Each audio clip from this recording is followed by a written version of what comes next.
Once upon a time, a great monk was lying on his deathbed. Before he passed away, he told his young disciple, who was also his chosen successor, "Remember one thing, never allow a cat into your life."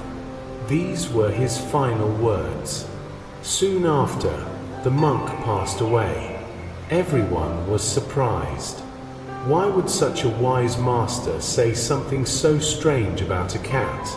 Even the young disciple couldn't understand it. He kept asking himself, "Why should I never allow a cat into my life?" The old monk explains. In the monastery, there was also an old monk who had lived with the master for many years. He noticed the young successor was lost in thought for several days. So he asked, "Why do you look so troubled?" The young monk replied, "Before dying, the master told me not to allow a cat in my life. I don't understand what he meant." The old monk smiled and said, There is a story behind those words. Let me tell you." The master's story. When the master was a young man, he gave up his home, wife, and children to live as a monk and seek the truth. He stayed in a forest near a village. Every day he went to the village to beg for food. The villagers respected him and even built him a small bamboo hut. He had only 2 sets of clothes.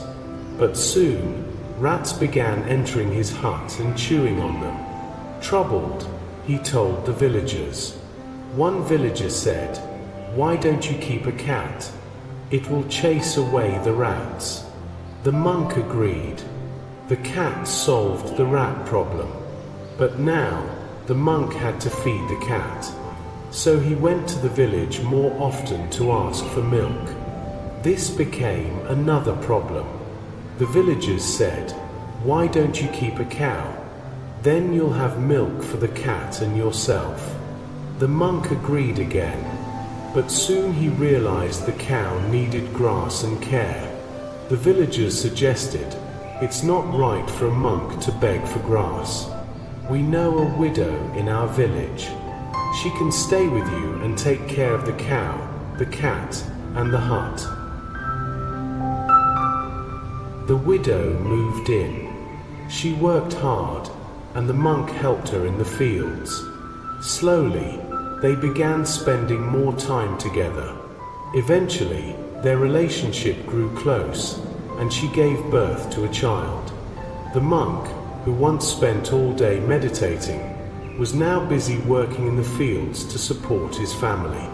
One day he sat down and thought, "What happened to me? I gave up everything to find truth, but now I'm back to family life again. It all started with the cat."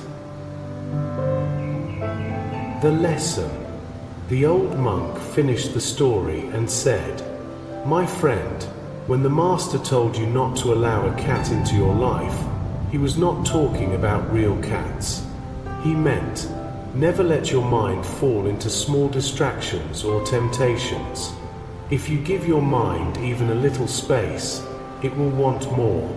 Slowly, without realizing it, you can fall into habits that control your life.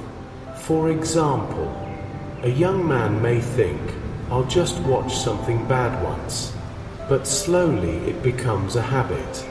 Someone may eat junk food just once in a while, but over time, it harms their health. This is how bad habits and addictions are born. The mind is powerful. If controlled, it can lead you anywhere you want to go. But if uncontrolled, it can drag you down a path you never wanted. That is why the master warned, never let the cat of mental indulgence into your life. Because once you let it in, it will quietly take over before you notice. Moral. Small distractions or indulgences may look harmless, but they can slowly grow into habits that control your life. Control your mind, or it will control you.